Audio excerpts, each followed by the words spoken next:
Good evening, believers. How are you doing today?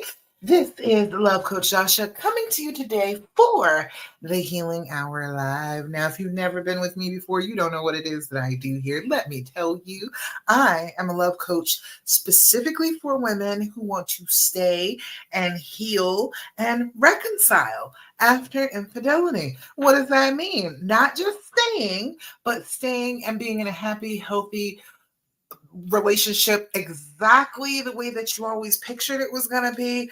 Just the fact that you've healed from one of the worst things that could possibly happen to you and you've come out on the other side still with your person. That is what I do. And I know that people will tell you that that's impossible. You can't do such a thing, but I know for sure that you can because I have. I am almost 18 years past the last D-Day, okay? The very last, not the first, the last. And my husband and I have a very deeply happy, healthy, like constantly growing relationship now. And it is better than I ever thought it could be back then. So I want you to know that that is absolutely possible for you to do. And I want to teach you how to do it. So that's what we do here on the Healing Hour Live. If you've got questions for me, whether you're here with me now or you're on the replay, let me know in the comments. If you are catching me afterwards, I will still answer your questions, okay? And I will shout you out on the next live. But if you're here with me right now in my Love After Cheating group or with me on YouTube, I can't go live on Instagram anymore. I don't have enough followers, so y'all go over there and follow me on Instagram. But if you're here with me now inside the Love After Cheating group or on YouTube, I am here for you. I will answer all of your questions about healing and reconciling whatever it is that is happening in your situation right now. I got answers for you, okay? So, first things first, we always are going to talk about the same types of things when we are talking here together, okay? When we are talking about this, we are talking about healing from a trauma. You have been traumatized. This was traumatizing. Of course it was. The person that you love the most did something horrible and betrayed you. Absolutely, this is a trauma. It qualifies, okay? So we've got to start seeing it as a trauma and start doing the things that need to be done to help mitigate the effects of the trauma, right? So I have come together with the practices, is what I call it. It's 5 things that I want you to do from now on. All right, as you were trying to heal this, I want you from now on to do these 5 things. I'll tell you 4 right now and 1 at the end, but I want you to do these things and I want you to be consistent about them because each and every one of them is going to help with some aspect of you dealing with this as a trauma, okay? So, first things first, we are always going to start with do your breathing. Have you been doing your deep breathing? If you have not been doing your deep breathing, I'm not going to shame you, but I'm going to need you to get on that, okay? I'm going to need you to commit to it. Go ahead and put yourself out there and say, damn it, I'm going to start doing my deep breathing 5 times a day, like Love Coach Dasha tells me to, okay? I promise you, it will start to have an effect sooner than you think. You think that it's just breathing and it can't have that much of an effect on me, but it does. When we are talking about trauma, we are talking about something that is going on in your physical body. This is your actual body reacting to something painful that happened with physical responses, okay? And the biggest one is your breathing. When you are in that fight or flight mode, after you've been triggered, after you're having a hard time, you end up breathing more shallow, sipping in the air, not ever blowing out, letting out all that carbon dioxide that you're building up. So when you're doing that, it signals to your body that something is wrong. You are in a situation where you need to be aware and awake, and all your muscles need to be ready to do something. All right. That is the struggle mode. That is the survival mode. That is not going to lead to a healthy, happy relationship. You being in survival mode continuously for the rest of your life is not going to lead to a healthy, happy relationship. You're always going to be believing that something is going to happen that is just going to be so bad for you that you're going to have to prepare yourself to always be ready for this bad thing. that's not leaving any space for love and understanding and compassion and all of that. So it's not going to lead to a healthy relationship. So what we've got to do here is we've got to get control of our breathing. If we can do that, that's the very first thing that is going to help us so much. So if you're going to do this deep breathing with me, what we're going to do is we're going to do 4-7-8 breathing. I do 4-7-8 just because I like it, and it's very good if you're trying to sleep. It's an excellent technique to do, but you can pick whatever one you want. You can do box breathing, which is like 5-5-5. That's like 5 in, hold for 5, blow out for 5. You can do that. You can do alternate nostril breathing. You breathe in and out through one nostril, in and out through another nostril. It does not matter what deep breathing technique you are using, just use one. That's it. That's all I need you to do. Do it and do it consistently. You're going to feel better sooner than you think. Okay. All right. So we do 4-7-8 breathing. What we do is blow out. You're going to blow like you're blowing out birthday candles. Make the noise with your mouth. You want to trigger your brain every time you make that sound. That's the sound of, ooh, I'm calming down. Things are all right. I'm okay. Everything's fine. All right. That is the sound of that. All right. So then we are going to, after we blow out, we're going to inhale for a count of 4. We're going to hold that breath for a count of 7. And then we're going to blow out like we're blowing out birthday candles for a count of 8. Okay? We're going to do it 3 times together. But like I said, 5 times a day when you're doing this on your own. Set a timer on your phone. Okay? You got availability to set a time 5 times a day to do this. It takes like a minute. It's not that big of a deal. Just go for it, okay? All right, so we're going to do it 3 times together. Follow along if you please. First things first, blow out. Inhale through your nose. 2, 3, 4. Hold it. 2, 3, 4, 5, 6, 7. Blow out. 2, 3, 4, 5, 6, 7, 8. Again, inhale, 2, 3, 4. Hold it, 2, 3, 4, 5, 6, 7. Blow out, 2, 3, 4, 5, 6, 7, 8. Last time, inhale, 2, 3, 4. Hold it, 2, 3, 4, 5, 6, 7. Blow out. 2, 3, 4, 5, 6, 7, and 8. Beautiful. How do you feel when you do the deep breathing? Put it in the comments, whether you're here now or hashtag replay on the replay. Put it in your comments. How do you feel inside your body when you do the deep breathing? It is a physical change. And that is an excellent thing to do when you are dealing with trauma, is physically affect your body. All right. Now the trick is, if you are experiencing, you're all triggered and you're feeling like, that fight or flight sensation, run around, do a little exercise, push both hands into a wall and try to move the wall. If you use your body when you feel like that, you will feel better. It uses up some of the adrenaline that's pumping through your system and tells your body, okay, look, I did a thing. I did something hard. I used the muscles. I'm safe now. And your body will be like, oh, okay, cool. We're safe, and let it go. Okay. So it's a tip, just so you know. All right. So second thing that we're always going to talk about every time we get together, no matter what, I want you to do your journaling. Have you been doing your journaling? I need you to jump on that. That is super important. When you do your journaling, you are giving yourself an outlet. It's a little bit of self-care, okay? When your brain is on this trauma, all right, when this traumatic thing has happened to you, your brain wants to keep on repeating negative thoughts. Okay, if you let those bubble up to the surface and then write them down, what you are doing is telling your brain that I believe you. This is important. I am going to write it down right here in my handy dandy journal, right here in my Dollar Tree journal. Okay. I'm going to write it down in here. I am writing it down. I know that it's important to you. So I will be able to come back to that. And so your brain will like, oh, okay, you're writing it down in pen on paper. It's out here in the real world, in the real physical world with you. So I know you can't lose it. I know that you can come back to it. And your brain will let go of the thoughts, okay? It doesn't have to keep repeating it over and over again because you wrote it down.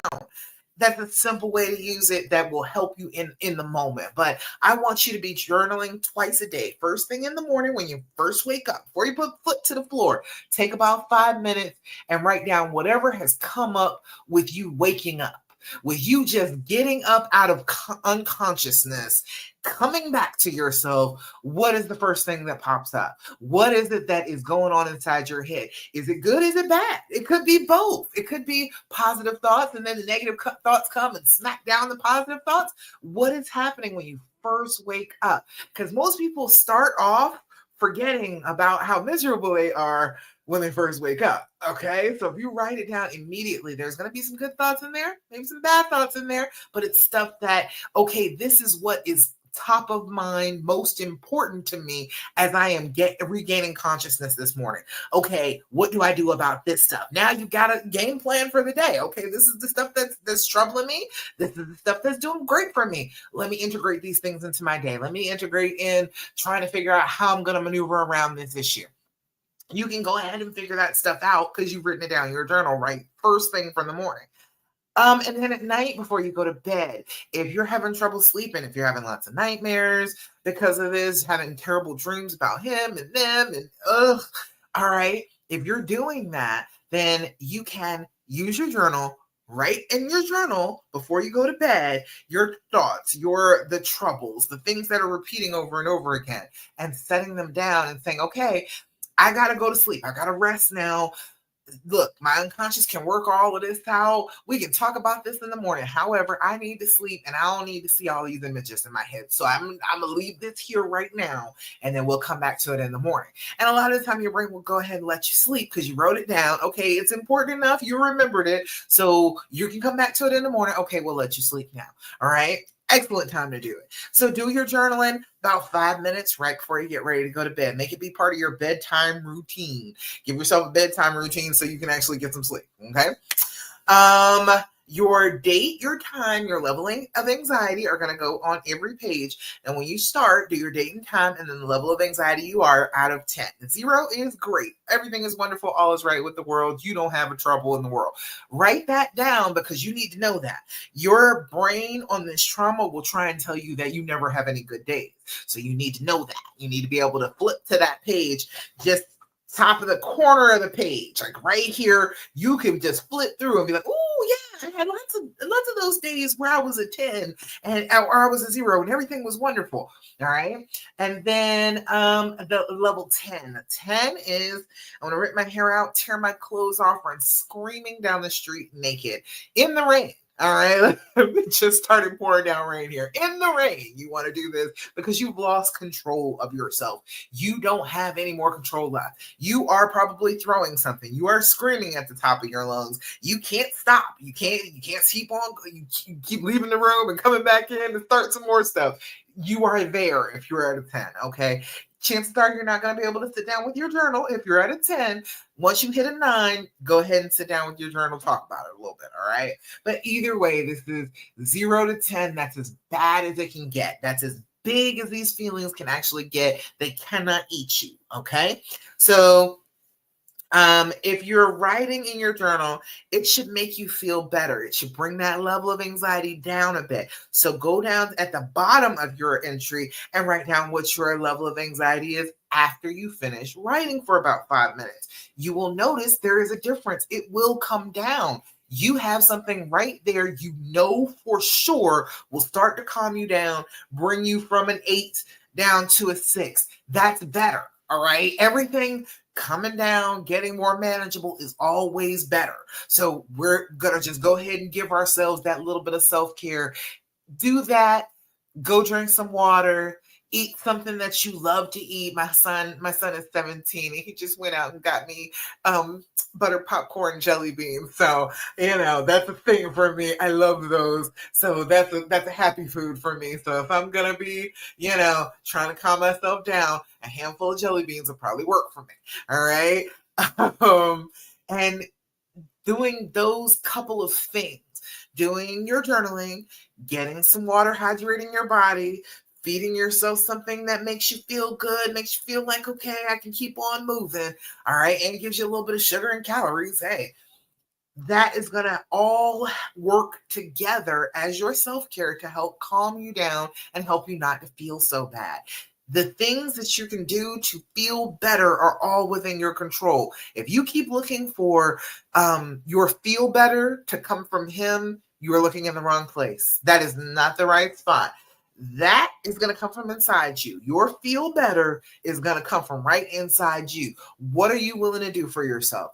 How well are you willing to take care of yourself in this troubled time? That is where your feel better is going to come from. Okay. All right. Third thing that I'm always going to tell you every time we get together, I need you to develop an attitude of gratitude. Okay.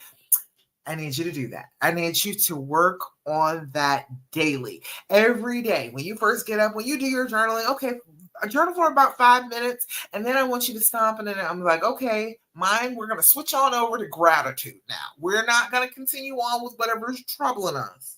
We are going to talk about things that we are grateful for, okay? All right.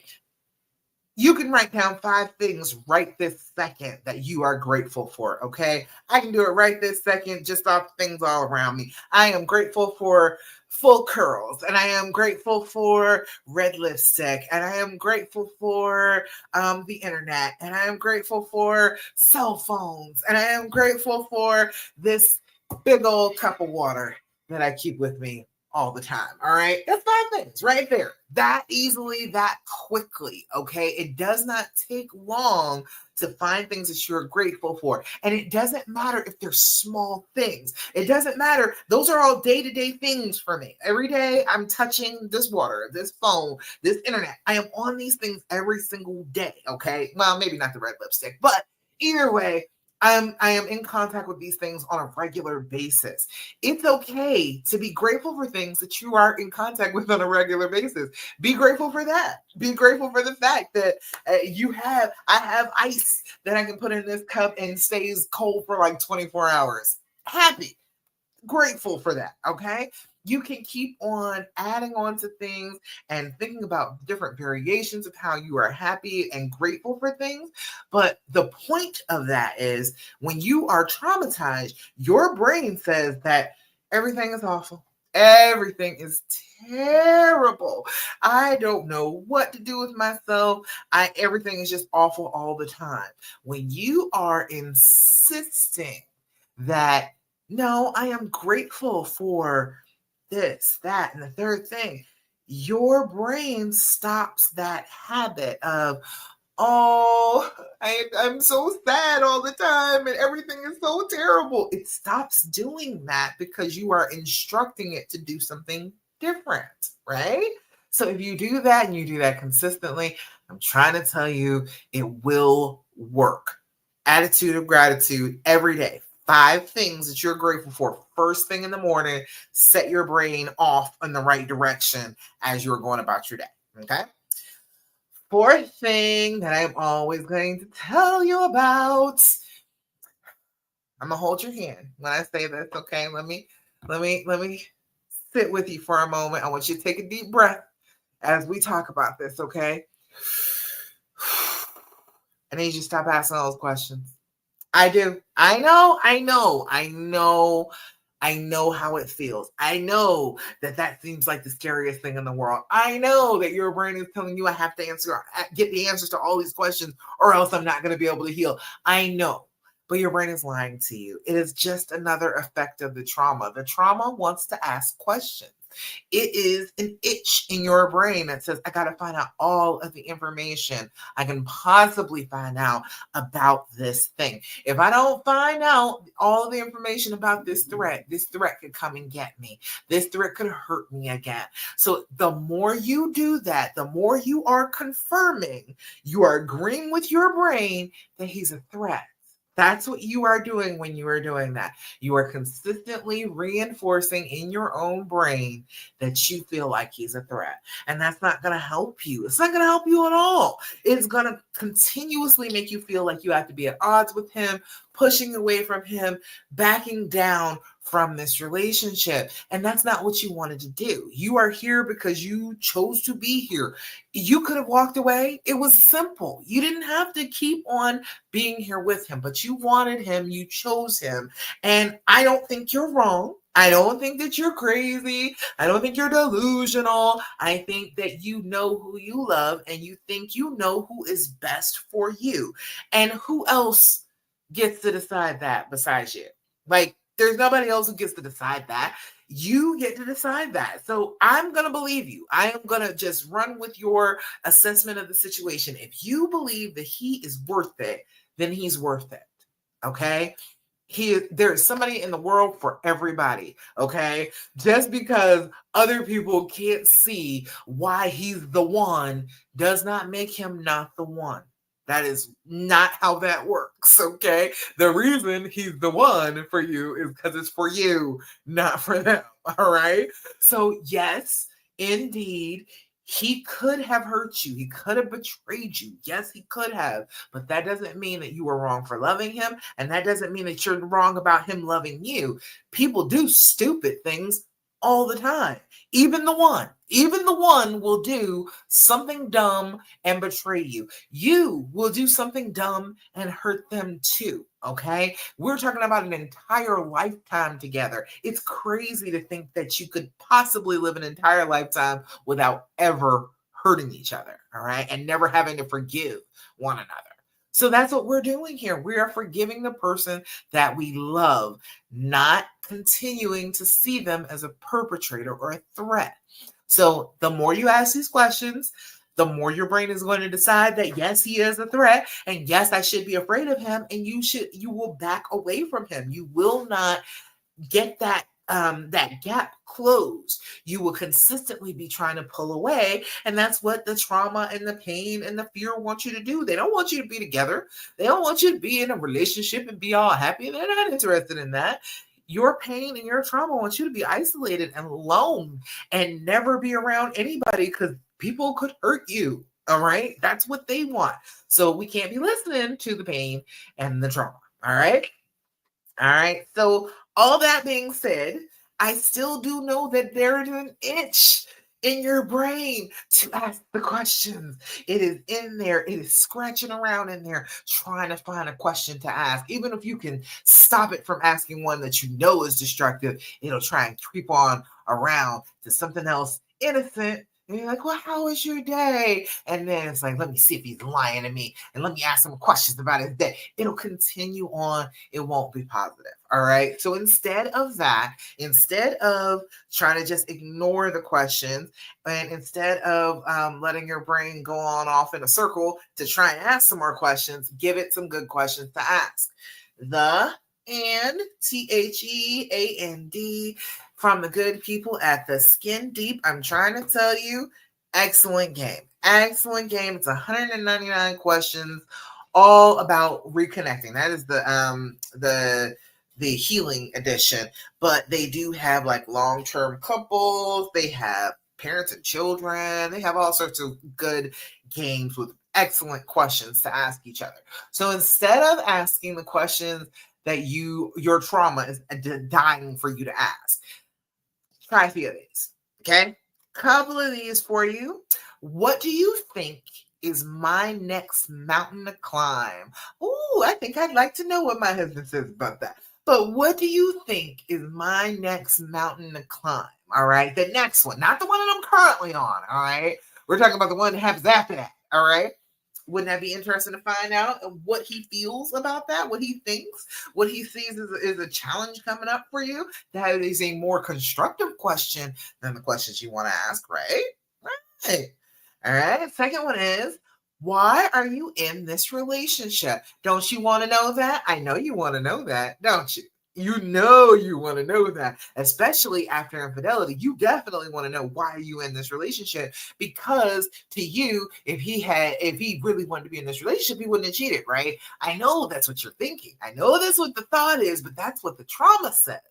People want to be in relationships for tons of reasons and still cheat. You can do the wrong thing and still want to be loved and want to give love to other people. Okay, you can do the wrong thing. There's a phrase, you can sin and still love God, is what they say. So yes, we do the wrong things as human beings, but that doesn't mean that we don't want our relationships, right? So wouldn't you like to know, what is it about this relationship that he really, really enjoys? Why he's here? Why he wants to be here in the first place? I know you want to know that. You probably asked that before. You probably asked that as like question 15 of 30, and all the rest of them were negative. But if you ask these questions, give yourself a little bit of time to play this game, where you've asked a couple of questions and stuff that it has started a good conversation between the two of you, then he won't be so sensitive about answering this one, right? All right. Third one. What could we do with less of? What could we do with less of? What do we need less of in our lives? That's a good one too. That's a good one too. What could we do with less of? We could all do with less. I could do with less soda. Had a bad thing, man. Love adding fruit juice and soda. Oh my god, I love it. But probably not the best for me. What else could we do with less of? I don't know. I'm sit down and ask my baby these questions too. But just so you know, they're better questions to ask than the things that you're thinking about asking. Okay. These things that are on your brain right now are just trying to make him out to be a criminal, trying to make him out to be the problem. And okay, fine. But that still doesn't change the fact that you love him and you want to be with him. So, he can be a criminal all you want to, but he's still your criminal. So might as well figure out a way to live with him, right? All right, let's see. All right, so if you are on my email list before the live, let me know if you got my email. If you have answered my quiz about if you're staying, the 5 paths of staying after betrayal, let me know in the comments if you've answered that quiz and you enjoy that quiz, because honey, that's my new thing. All right, this is like helped me so much to categorize everybody, put everybody in the right track to start healing. All right, because I was seeing the patterns, but I had to put it all together, and I'm proud of it. All right, because I always talk to women about the fact that there are so many different ways you could be staying. You could stay, and people say that they like stay for their kids. Okay, I am not a stay for the kids type of chick. Okay, I am not going to tell you to do that. I think that's a super unhealthy thing to do. Okay, you are putting the weight of your entire relationship on your children's back. Crazy. No, absolutely not. Absolutely not. If that's the only reason that you're staying, if the only reason you're staying is because, well, I don't want them to come from a broken home. No, that's not a good enough reason. Now, let me say what would be a good enough reason, because it's about you. You don't want to have a split in your family where neither of you can see your kids as much as you would want to. I love our whole family, okay? You make me mad. Yes, you do. But I don't want our whole family to be broken up. I want us all to be together. That's a little bit different than, just trying to do it for the kids. And, maybe, they won't be as messed up as we are if we stay together. Because that'll mess the kid up, okay? Being the cause of their mother being miserable is not going to be good for your children. All right. If you're going to stay and it's about being a family, you're going to have to be happy. You're not going to be able to just be miserable or just treading water or, pretending like you're fixed. That's not going to work. Your children are going to know. Your children are going to figure it out. The only way to stay and make this work and have your kids be healthy is for you to be healthy yourself, to be healthy, to be happy, to be healed. All right. Because at that point, then you've shown them. Then you have shown them that you can make a decision in a difficult situation based upon what you think is the best thing for your life. All right. You can do that. That's a really good thing to teach your kids, right? Then you can say that I accept that that is the decision that I made for my life. And I have found a way to get myself to happy and healthy after I've made that decision for myself. So not only am I making my own decisions, I'm standing on my own decisions. Okay. Great thing to tell your children, excellent thing to teach them. And the third thing is to teach them that, okay, yeah, you're going to have problems in a relationship. And if it's such a big problem that you are just not willing to go on with it, okay, cool. But this is my family. I want my family together and I want to treat the people in my family like my family. And I would not just abandon my family. I wouldn't just leave them. That is not my first go-to move with my family. I want to be with them. So I'm going to try my very best to do the things that I can do to heal up, to have a healthy, happy relationship with these people that I love. All right. Excellent thing to teach your children.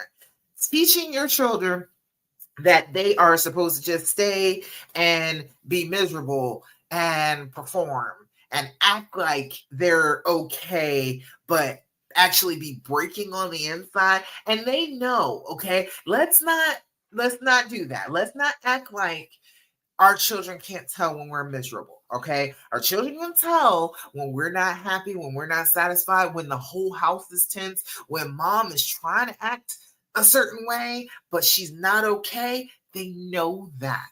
Okay. You're not hiding anything by pretending to be okay, going through the motions, but never actually like processing the pain and actually getting to healing.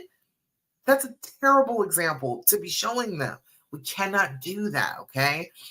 Smiling but being numb on the inside is not what you want to teach them to do. That's what you are doing by giving them that example of, oh, well, just keep a happy face on the outside and do all the things, but I'm really numb and totally cold and distant on the inside. They will be able to figure that out. They will be able to see it. And that's a horrible lesson to teach them. Okay. We do not want them to do that. We don't want them to be all burnt out. We don't want them to start resenting themselves or resenting their partners. We want them to have a healthy relationship in the future. And we don't want them to know that it's okay for them to feel all isolated and disconnected like we feel. That's not cool. You don't want to teach them that. You don't want to show that as the example. It's not good for them. It's not good for you. Okay.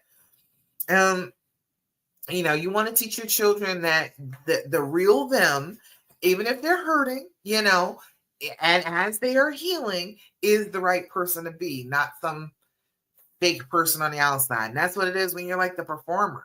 You are performing better, but it's not really going so deep. You know how they say in books, like the smile didn't meet their eyes, like they smile with just their mouth and not with their eyes. That's the type of stuff you do when you are all numb and dissociated because you've been performing. You're smiling on but the eyes look terrified. Okay. All right. So we've got to teach our children better than that. We got to teach them that they are better than just being the walking wounded. They are better than that. They shouldn't have to deal with a life like that. At that point, you like giving up on ever feeling better. You're like, oh well, this is my life, and it's just miserable, and it's gonna be miserable for the rest of my life. Dude, what? No, we don't want to teach them that. Staying for the kids or staying because of the finances or it's just harder to leave. All of that madness, like Okay, how bad would your kids feel with you being miserable staying just for them? Like how terrible would that be for them? That'd be horrible. Staying for finances. Look, there is always money to be made. Okay, there is money out here. There is always plenty of money. You can go and make some money.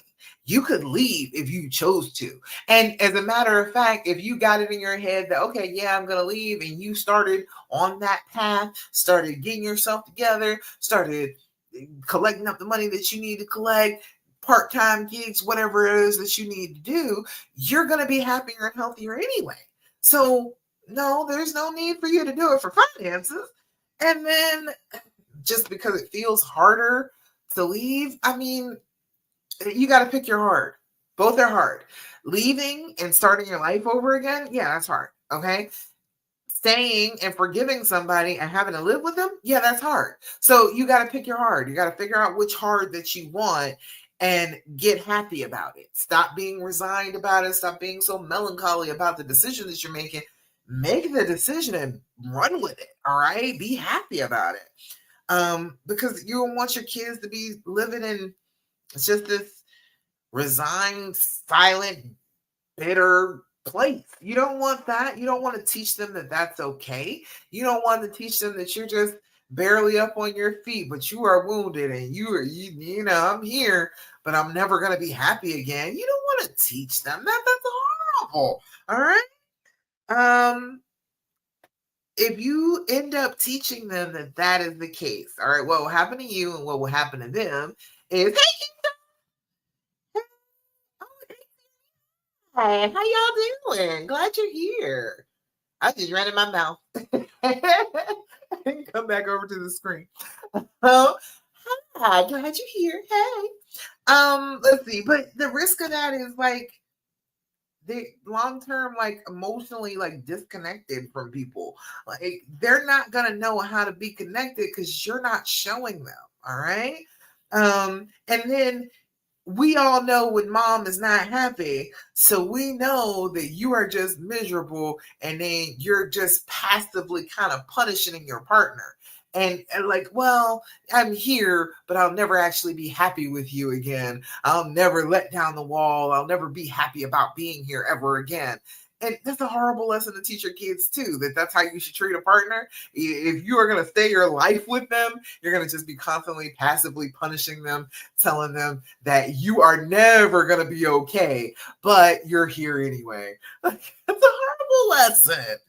And if you stay like that for a long period of time, your cortisol levels go up. Your stress hormones change. Your brain chemistry changes. Okay. If you just decided I'm never going to be happy again, your brain will start to make that true.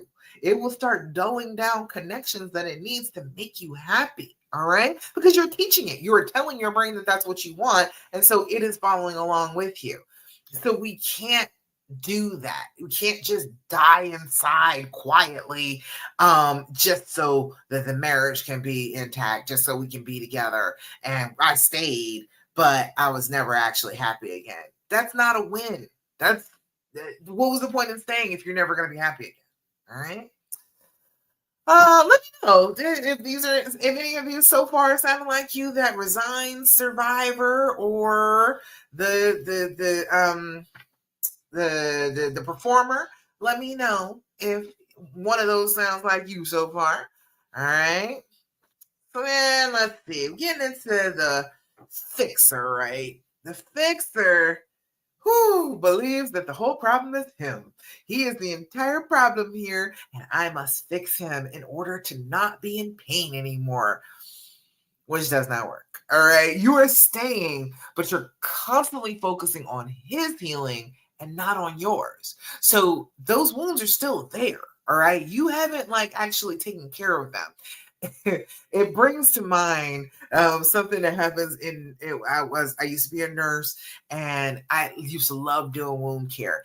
But the thing is, for like deep penetrating wounds, they have to heal from the inside out.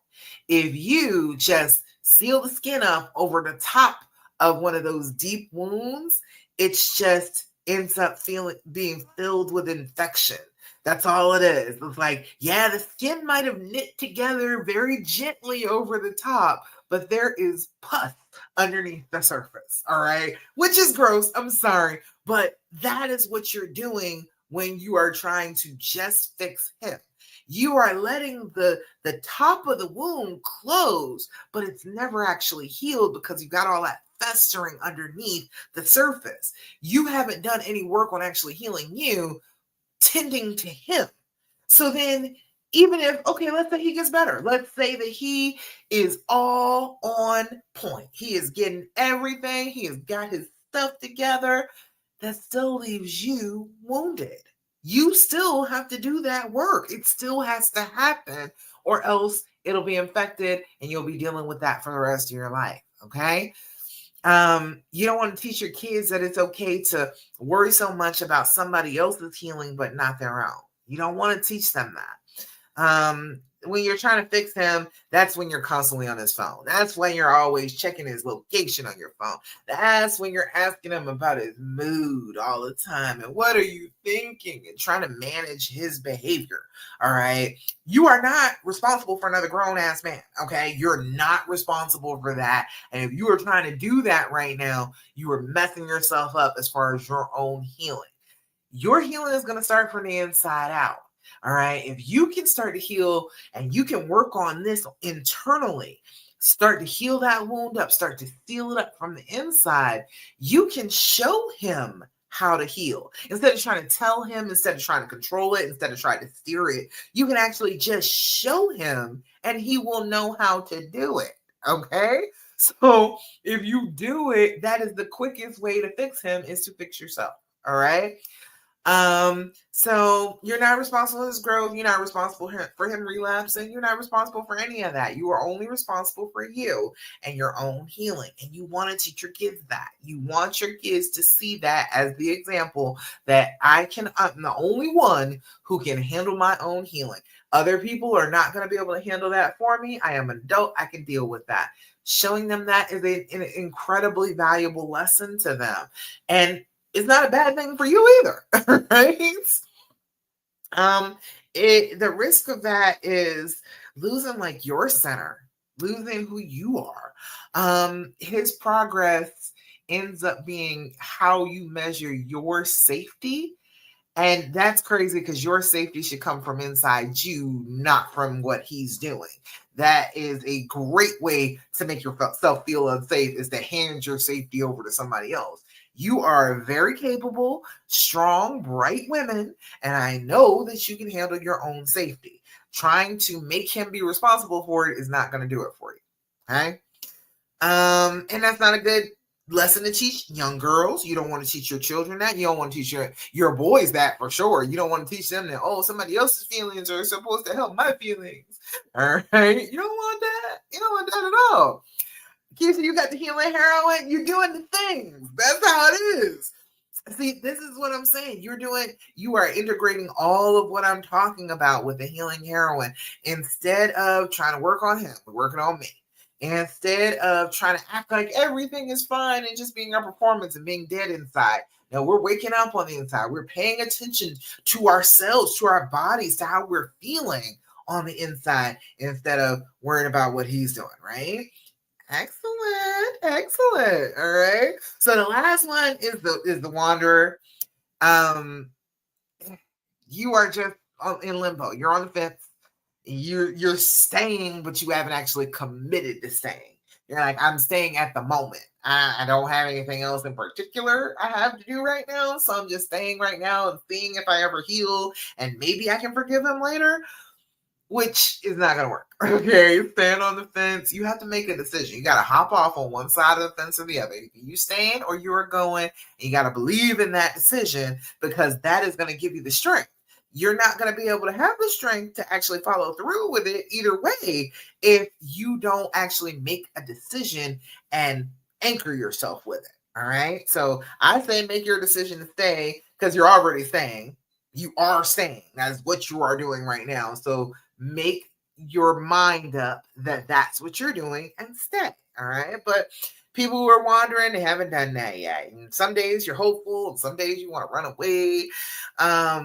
you're always looking for signs. Is this a sign that I should leave him? Is this a sign that we should be together? You're giving a whole bunch of power to things outside of your control instead of just making the decision. The D of the dreams formula is the first step for a reason. You got to make that decision. You got to choose what you want for your life and then follow that lead. Whatever that is, you got to do the things that go along with that decision and you will get that thing. All right. But if you are just back and forth about it, you're not going to make that decision. You're not going to follow through. And so then you're not going to get what you need. All right. So, you get that emotional whiplash going back and forth. This is when you look a little crazy. When you are like, yes, I think I want to be with you. We're going to try. And then the next day you are flipping the hell out on him and calling him names and yelling at him. And it makes you look nuts. Because you were like, he's like, yesterday you said it was fine. We were going to be okay. And now you're saying that I'm awful and I don't deserve to live and I need to go home to my mama. Like, you're it's a little bipolar acting. He's giving him whiplash. You're giving yourself whiplash. So we got to make that decision so we can just stick with it. However passionately we feel, we're putting all the passion into that decision. You don't want to, you can't bond or really rebuild because you're always like halfway out the door. Like there's always one foot in the threshold ready to run at any given time. So you can't rebuild. You can't bond with each other because all the time you are like, well, let me hold myself back a little bit. Let me make sure that I'm protecting myself because I don't know if we're going to be together or not. So then you can't ever really build anything. You can't rebuild anything. The trust is never going to be there because you don't know if you're ever going to be with him long enough to trust him again, And then that indecision just messes with you. And you don't want to teach your kids that. You don't want to teach your kids to live in indecision. Make up your mind about what you want and then head in that direction. It's okay. Even if you made the wrong decision, okay, you'll know that as you're heading in that direction, as you are doing the things that align with, I am a healed, happy person in a relationship with this person. Okay, if you are doing those things, heading in that direction, you will know for sure whether you are in the right direction or not, whether that is what you really want to do, the actions of that outcome. If you don't want to do them, if you are going along and you're like, you know what, this is just not for me. I don't feel like this is worth it. I don't think that he's worth it. I don't feel like this amount of work is a thing that I really want to do with my life. You can feel free, but you will know then. You have actually tried it out. You have actually put it on and you have acted in that way that was saying, I want to be with you. I want to heal from this with you. You're doing the things. You're acting in that way. All right, you'll know if you're making the right decision or not. You will know because it happens very quickly, okay? When you start doing the actions of healing heroin, healing up, feeling wonderful, reconnecting, not worrying about his part, taking care of your part.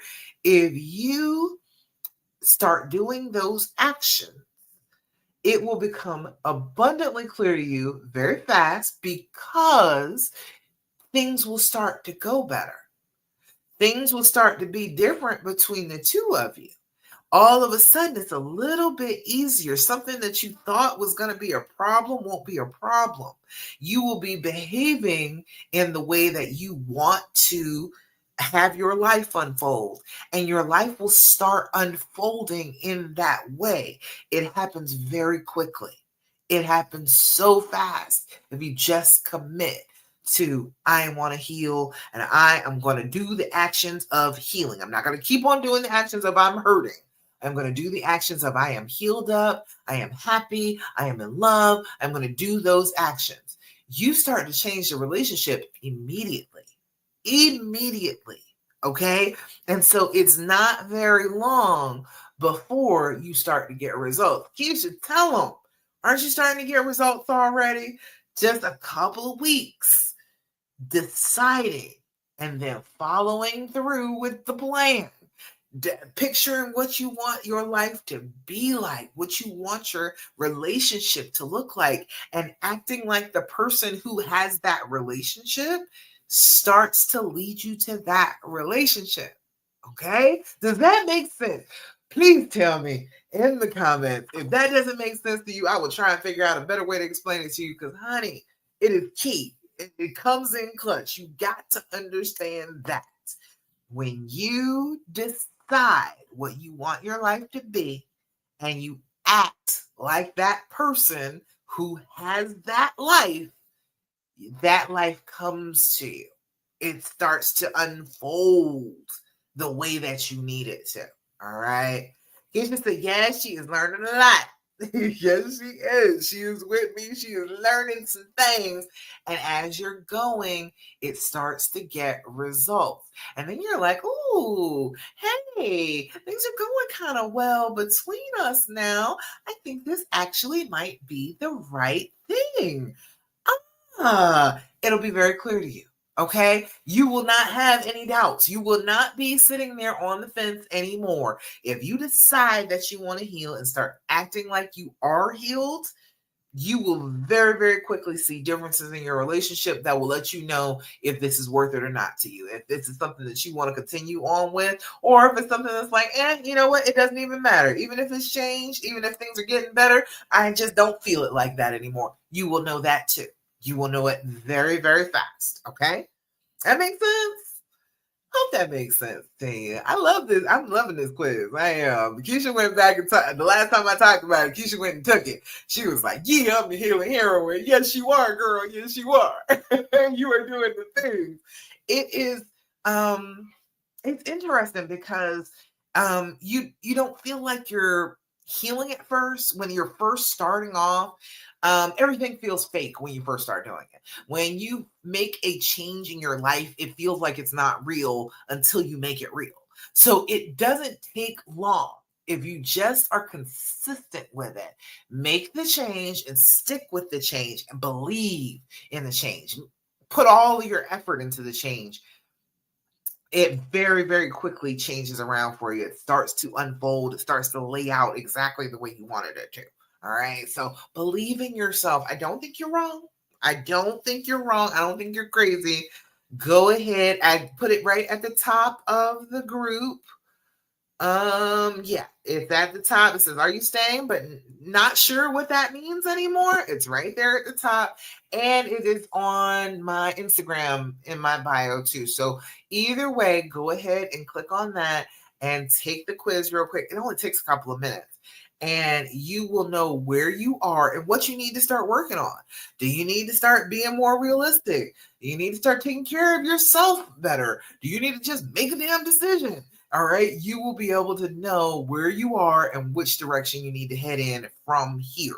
And that's a great great thing to know. You know, that was always a wonderful thing in the mall. The little dot that say you are here. That was always a great thing for me because then I can figure out where I am. I can get to where I need to be.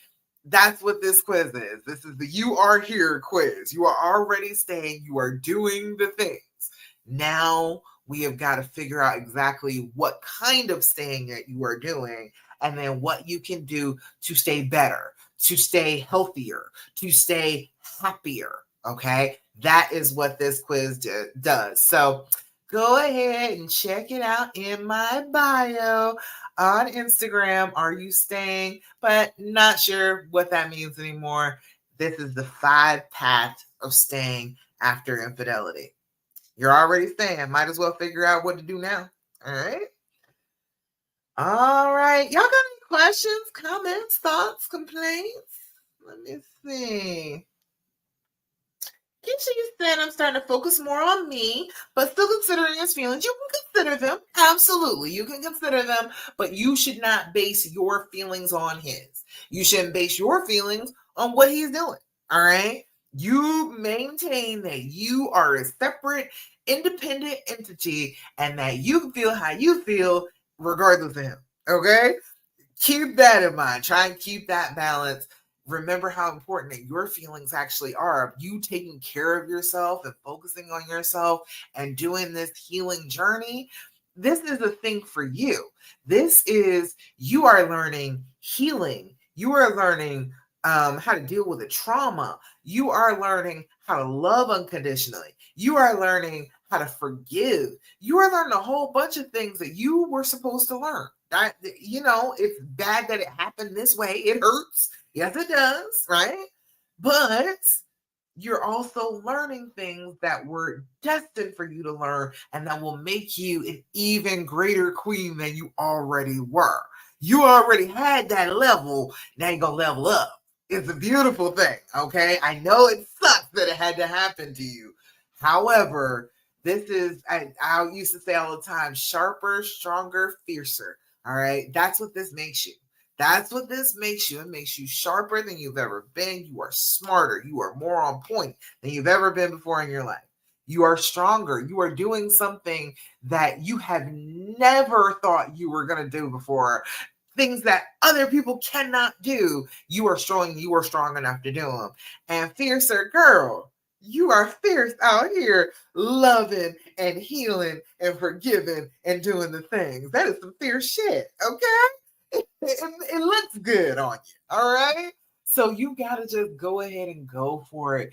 Let yourself decide that, yes, he has hurt me. Yes, absolutely. He has hurt me and he doesn't deserve me. You can say that. Absolutely. However, you want him to have you. That is what you are choosing. You are the great queen making this decision about the life and future that he is going to have, and you have decided that you are going to grace yourself with you're going to grace him with your presence. That is a beautiful thing. I'm so glad that you feel so gracious and merciful towards him. He must be a good guy. All right, he must be. Despite his mistakes, he must be. If a queen like you has determined that he is worthy, I believe he must be worthy. All right. All right. Any other questions, comments, thoughts, complaints? My quiz. Go take my quiz. Go take the If You're Staying quiz. It's going to help you identify where you are right now. And then it's not to judge you, it is to help you have clarity and direction about where you need to go now so that you can actually heal and reconcile. If you're staying, you deserve to stay in a way that brings you healing and peace. You deserve that if you're going to do this huge thing. So that's what we're here to help you do. Go ahead and get that. Let's see. If you have not gotten it yet, at the top of the group and on my Instagram bio is the Dreams Formula, how to heal and reconcile after infidelity. That is the step by step. It's all the steps that you would have to take in order to heal. It's only 6. Okay, it's only 6, and the last one is actually kind of optional. Okay, I did it without the 6th step. I did it without the S, the support. I thought support, but nobody was supporting me. So I had like one friend who was like, girl, just love them. I had like one friend who did that. Everybody else was like, girl, you shouldn't be with him. I don't know why you're trying to be with him. Okay. So I didn't have the support for the most part, but all the rest of the stuff, deciding, recognizing that that's a scary decision to make and then doing it anyway, figuring out why he did this, allowing yourself to actually make the changes that will heal you, and managing the triggers that have come from this type of trauma. If you can do that, you're going to heal. All right. So get my Dreams Formula in the bio and in the top of the Love After Cheating group. And if you are not in my Love After Cheating group, why are you not in my Love After Cheating group? If you have been cheated on, that's the spot. All right. You need to come join my Love After Cheating Facebook group and come be with the thousands of women who are in here, who are staying, who are healing every day. There's people, Sammy just put up, she's 5 years post this. Yeah, she had a trigger the other day, but she is 5 years in, good, feeling good. Things are going well in the relationship. They are making milestones. So come join Love After Cheating if you are trying to stay and heal and you need the support of other women who are doing the same thing. You're not crazy. You're not even out of the ordinary inside my Love After Cheating group. You are a woman who loves their partner and wants to stay and work it out, and you can find thousands of women in that group who will help you do that. All right. All right. I think that's almost it. Let me just do the last little bit. This is the last of the practices. And again, that is in my link in the bio. That's up at the top of the group too. I got lots of free stuff for you. I want you to have all the resources. This year, I'm coming out with resources for everything. I'm going to do the Tricky Triggers Challenge coming up in September. So if you're having a hard time with the triggers, you want to join in for the Tricky Triggers Challenge, all right? But I think I'm going to start, packaging it up in simple things like how to get trust back, how to deal with your anniversary after cheating, how to deal with the anniversary reaction of the cheating, the trauma response that happens a year later. I've got a whole bunch of them. If you got a topic for me, put it in the comments. Let me know, because I'm going to make a whole bunch of them before the end of the year, okay? All right. So the last of the practices that I want you to start doing every single day that is going to help you deal with the trauma is to do your affirmations. Have you been doing your affirmations? If you have not, you need to jump on that. I am trying to tell you, you would feel so much better if you just allowed yourself to think good things about yourself, because you should. You are a queen. You are a goddess in your own right. Just because something bad happened to you does not dim your light. It is still yours, okay? So we've got to say good things about ourselves, because our brains on trauma will say that we're terrible, and we are not, okay? We are absolutely not. That is not true. So instead of saying terrible things about ourselves, you're going to say positive things about ourselves. Does that make sense? So we're doing our affirmations, doing that. Now, look, you can do affirmations. You can get them from ChatGPT. You can I got a deck of cards came from Five Below. You can get some from Amazon, from Etsy. I don't care where you're getting your affirmations from. However, in the comments right now, bang, there it is. This is the link to my 90 days of the Healthy Habit Builder, okay? So I can send you emails every day for 90 days with affirmations in it, with journal prompts in them, things for you to do every day to start working on your healing, and positive messages about this healing after infidelity. So if you were interested in that, the link is in the comments, and that is 90 days is $44. I thought that was pretty good. Every single solitary day hearing from me for 90 days. I figured that was worth it. All right. So if you're interested, go ahead and click on that.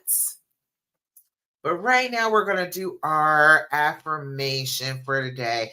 And at the top of the group, I have what is it? The practices. Go ahead and put that in. That's free. So you can just click on that. They'll send you right to the page for that. But this is all the things that I just told you, plus doing your affirmations. Okay. So our affirmation for today is: today I am responsible. Oh, I like that. Today I will make good choices that will bring me health and happiness. Isn't that what we've been talking about? Being healthy and happy. Isn't that what we all want? That's what we need. So we got to be responsible to be able to get to healthy and happy. We got to do the things that are healthy and happy to be able to get to healthy and happy. So got to be responsible for that. When we're responsible for that, that is what we get. Okay. All right. So real quick, go over the practices with you, all of them together. Do your deep breathing, do your journaling, get an attitude of gratitude every day. 5 things that you're grateful for. Stop asking him all these questions about the affair. It is not helping you. And do your affirmations. You tell yourself good things about yourself, your brain will believe you and stop picking on you. Okay. And more than anything, do not do what the fear and the pain are telling you to do while you are traumatized. That is the hurting path. We have got to stop doing what they say and get on the healing path if we want to have a healed, happy, healthy relationship after infidelity. Okay? All right, y'all. That's about it. Thank you so much for joining me for the Healing Hour Live. I will be back again 9 p.m. Eastern Standard Time next Thursday. And right here on YouTube and in the Love After Cheating Facebook group. Go on over there and follow me on Instagram so I can get enough people to go live over there again, okay? All righty, y'all. Thank you so much for joining me. I'm so, so proud of you and I love you, okay? Mwah. Bye.